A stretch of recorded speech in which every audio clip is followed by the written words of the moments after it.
Pimp C is a legend in hip-hop for many reasons. His larger-than-life personality and the many stories that go along with that, the controversies that stirred around his name, his untimely demise, and of course, the music. But when it comes to the music, what many people fail to realize is that Pimp C was the genius creative force behind making the music.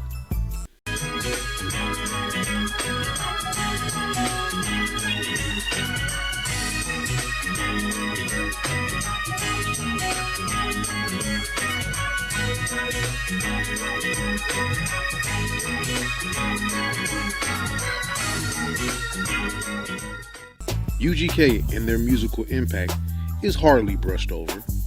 Many notable artists from all coasts tend to give the Port Arthur duo their just due. But when it comes to name-dropping top music producers in the hip-hop pantheon, it's not uncommon for Pimp C to get overlooked and not mentioned at all. But those who know. Pimp C was a producer's producer. We put together a compilation of other producers talking about Pimp C's production style.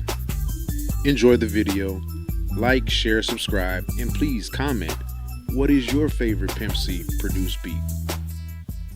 That people don't even know, bro.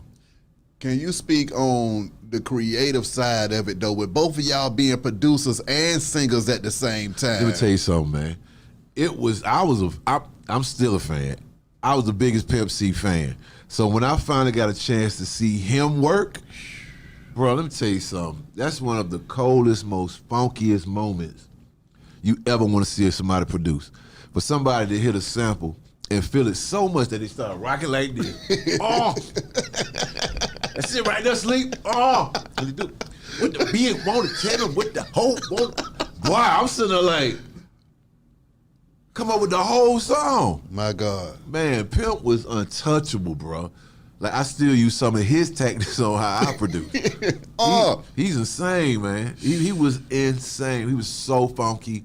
I always told him, I said, he was the idea guy. Like, he would be like, I want to put this together, whatever.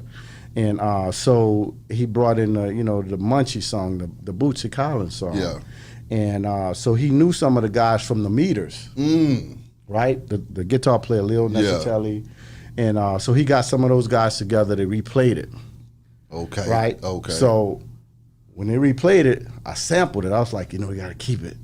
You know what I'm saying? Because, the drums and all of that. So the song was fully played all the way through. And we found the perfect loop. Damn. In that record. And looped it off. That's why you hear, like, some of you hear, like, towards the outro, whatever. Yeah. That's part of the song that was played all the way through. You know what I'm saying?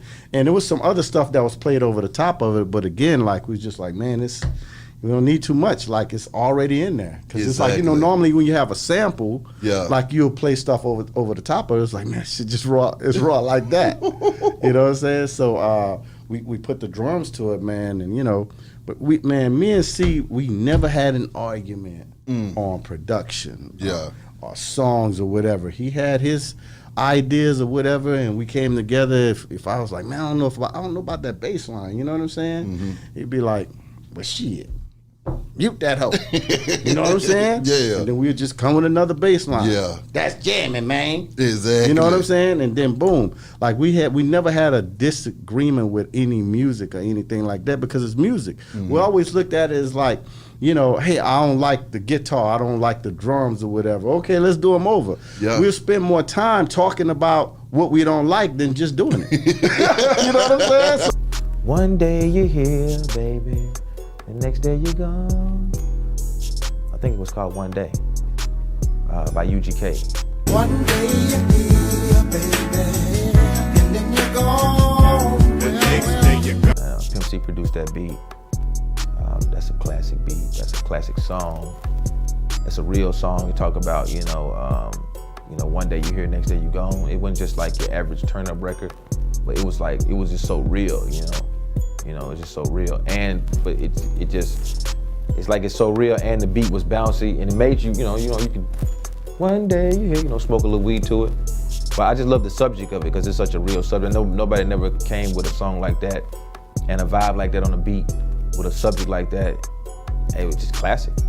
It's like one of UGK's, one of their classic records. It's your boy Juicy J, and that's my 5 most important hip hop beats. The crazy thing is, the string line to it came from a UGK song. The UGK song is I want to say it's The Policeman or Your Friend or some shit like that. It's that dun dun dun dun.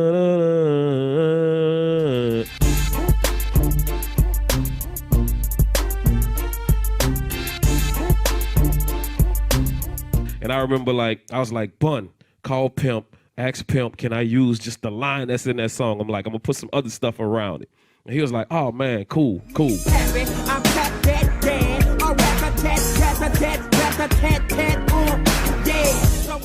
You know what I'm saying? But I was like, that's the line that gotta go through the song. Like that's gonna be the driving force of the song or whatever.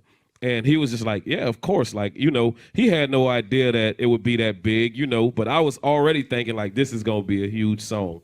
Pimp C used that rock box from Run DMC. Mm-hmm. And I was like, man, somebody just used that sample. Pimp C said, man, is that shit jamming, man? I said, yeah, it's jamming. Fuck that shit, man. My shit jamming, man. You better go with this shit. Get the shit that's jamming, man. And that was the reason why, you know what I mean? When Pimp C said, fuck that shit. If your shit more jamming, then... I would take... Because Pimp C was on the ASRT and he worked with keyboards. He didn't know how to use the drum machine. So I would take pictures, Polaroid pictures of the drum machine, and then if he put them side by side, it would make the whole drum machine, and I would show him what all the buttons meant. You've been in the weed room. Have you ever seen Mr. Chad Lamont Butler compose a beat? Oh, yeah. What did you see him compose that beat on? It was an R8. Oh, that is a drum machine, right? That's a drum machine made by Roland. How old was that? That's ancient. No, not the drum machine. So Chad was about 18, 17, 18? He was a baby boy. He was a baby boy using the drum machine and an ESP, ASR. It's Sonic, ASR. ESR 10. ASR 10. ASR 10, I'm sorry. ASR 10. So he had the keyboard, and he's making his drums on the drum machine. So if you hear someone like David Banner say he taught Chad Butler to run a drum machine. I never seen an MPC. I'm going to tell you a story. He wanted to know how to run the MPC, but he never used one. Right. So I'm going to tell you a story. So I have a $50,000 studio in my house, which is nothing. Yeah. Okay. But I use Native Instruments. And the reason, and Jace will verify this. Yeah. Jace Jesse, Cottonmouth Jesse cousin, who got a studio even bigger than mine. The reason why I went with machine and not is because my brother didn't fuck with MPC. Yeah. He say the shit sound muddy. Yeah. He wanted to know how to work it only because it was the newest and greatest thing. Yeah, and not to knock no MPC users. No, we love y'all. No. Anybody in the creative arts, disclaimer, nigga, we love y'all. But what I'm speaking of, preference. I see David Banner going from platform to platform, saying Chad made beats on the keyboard. I never seen him use I never drums. seen that. That R8, man. It was always with him. Yeah. We walked in studios carrying 2 pieces of equipment. Right. That R8. Yeah. And the keyboard. Yeah. So for someone to say he made beat, matter of fact, I done an album with Big Al. Yeah. And he could tell just by listening to it that the drums came from either a keyboard or the computer. He knew they were not drummers because he was like, "Bo, it's not pushing the speakers." Right. And for him to do that beat on the Crooked Letters, and he said he was there watching them do the rock box sample and watched them do the beat right there in front of him.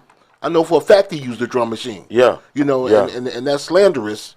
Right. And that's hypocrisy. Right. That's crazy Right. to say that Mr. Pimp C, one of the most underrated producers in the game, used the keyboard to make tracks. But go ahead, bro. I had to clear that up. No, man. No problem. And no shade to Dave Banner, but you wrong. Yeah. Cause we, clear it up. We funk with the banner. Like we funk with you. Yeah. You know, just clarification. Yeah. Little bit of straightening. Yeah. A little bit of straightening. That's it. You know what I'm saying? Man, it was just dope, dog. That boy Pimp called the live musicians over and playing on shit, and it was just dope. What was the game that you picked up from him from a producer standpoint that you still applying to this day? Oh man, that funky organ, man. The organ. That organ gonna make them hairs on your back stand up every time. I actually still have his organ. His wife had gave it to me when he passed, so I got the super duper classic organ. chilling at the crib. But he taught me a lot about 808s and drums, and he used to always tell me my kicks was monkey, and I needed, you know what I'm saying, I need to put some more ass on that kick, and you know what I'm saying, that shit, I don't know, man, I don't know about that one, young Mo, man, that shit there, man, you know what I'm saying, like he straight gave it to me straight up. Yeah. So, you know what I mean, it just made me perfect my craft, man. I mean, from playing the piano to the organ to calling in live musicians to replay samples to how he used to track vocals, because Pimp is a singer. Like people fail to realize on all them hooks that was Pimp. Yeah. And he's stacking his vocals in unison, in harmonies, 3-part harmony, high, low, mid. Like he was serious business, man. So guys, hope you enjoyed the video. Tell me what clip you enjoyed the most, what surprised you, what is your favorite Pimp C beat. So please make sure you like, share, subscribe, consider supporting the channel, and I'm out until the next video. Peace.